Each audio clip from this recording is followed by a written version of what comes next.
Also try to see how cloth would actually fold, so making a logical distortion, and also trying to imagine that there's skin underneath, so everything bends correctly.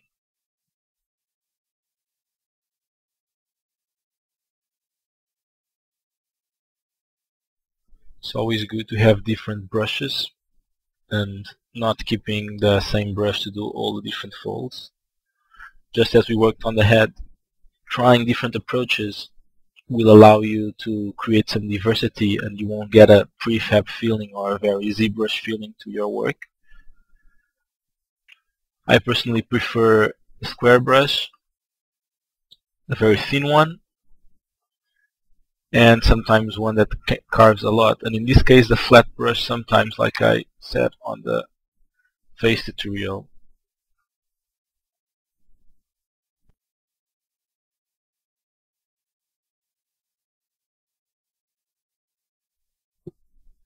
I'm now trying to close the folds, imagining we would actually have a cufflink there.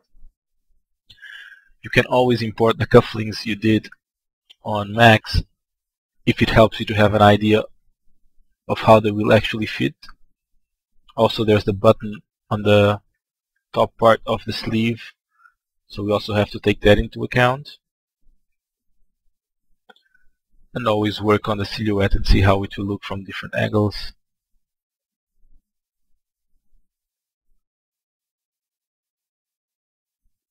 I am now making final adjustments so that nothing overlaps. Also, I haven't subdivided the meshes that are going to be used natively from Macs. So the suspenders and the shoes are still the first version, even though I've moved them around to better fit the concept. They will stay as the native Macs version without the subdivision. Also, the tie needed some folds, as you can see here, so I had to import into Zbrush and subdivide it. And the hands were redesigned based on a new concept, and they have their own Macs file as well as the head. Since they're such important items, they won't get mixed on this one, they're just here for reference. I'm going to start exporting every single part into Macs as OBJ, the high-res ones, and I will create a low-res mesh to accommodate all this here on Zbrush, and then I'll use Polygon Cruncher to optimize the shirt, the new version of the trousers, the new version of the hands, and of the head. I've also created separate layers for each body part, because once I start importing, we're going to get really heavy files. So it's very good to keep hiding what you're not working, so the Macs file gets smooth and gets quick, and you can easily reference the parts you need. So now we're going to retopologize our high-res mesh into a low-res version that will be used in-game. So the first thing I do is I merge everything into one unique mesh, using once again a plugin for the subtools. Once that is done, I'll start using the Retopologize tools.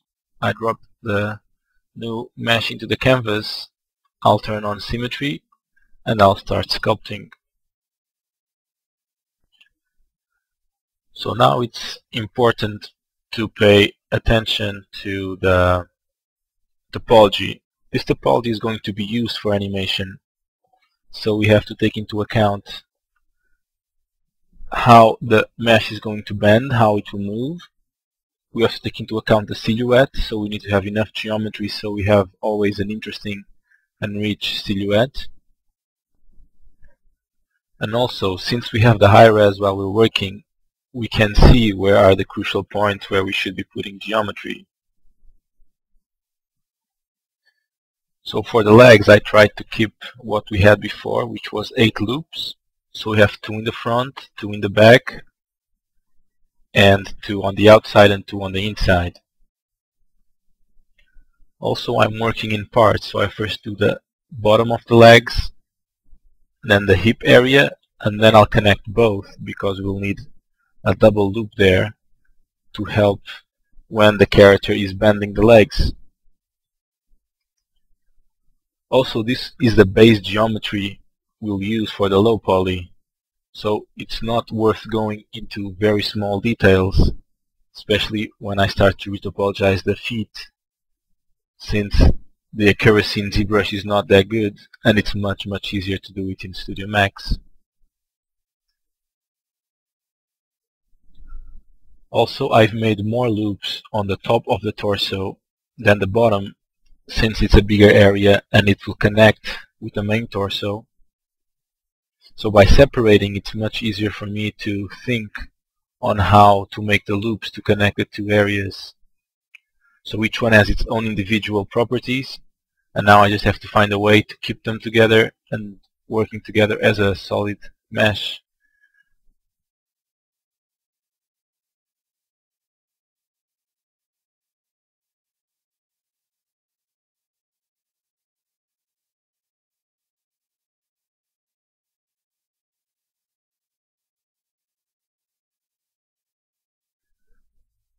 Also, if you can avoid having triangles, it's pretty good, but it's not something you should do at all costs if you're sacrificing quality of the mesh. So trying to find a balance between both is a pretty good thing to do.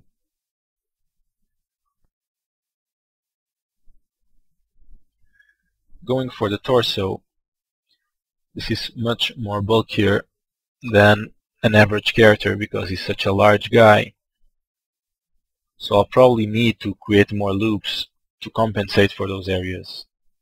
Also, the suspenders need to have a very smooth and curved surface.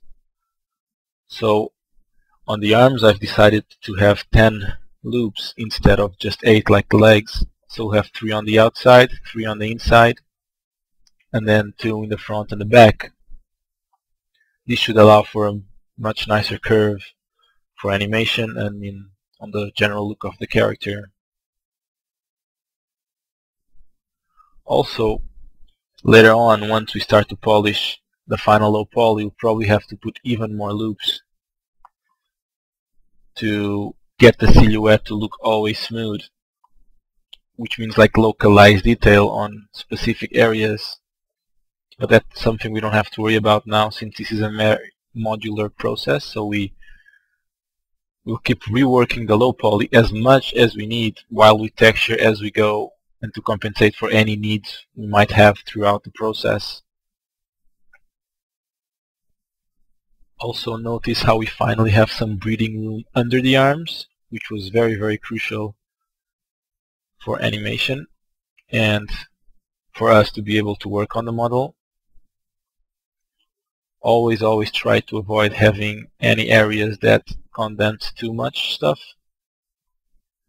You'll see also once we work on the head, we'll have to compensate for the corners of the lips and the eyes by opening the mesh slightly when we break the radiosity.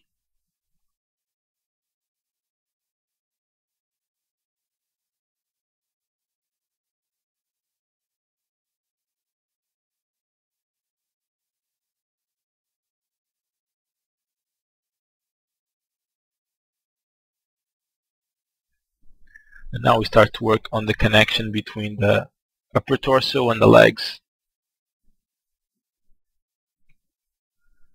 So now the most important thing at this stage is making sure that the loop that connects the arms and the torso is smooth enough and there's enough polys.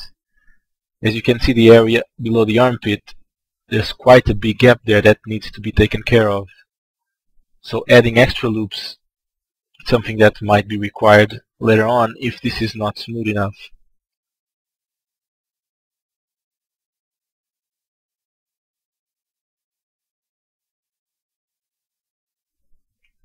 And then once again, the connection with the neck. It's nice to have a nice circular loop around the neck area, and taking that into account to connect with the rest of the geometry. So we've taken care of the back, and now we're doing the same on the front. Always try to keep the faces as uniform and relaxed as possible. So unlike high-res modeling, you want things to be very, very uniform and very, very smooth.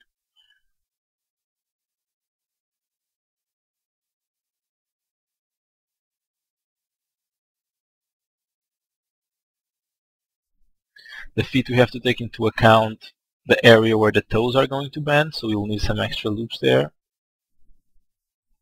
And then just making sure we get a nice shape in the front and in the back.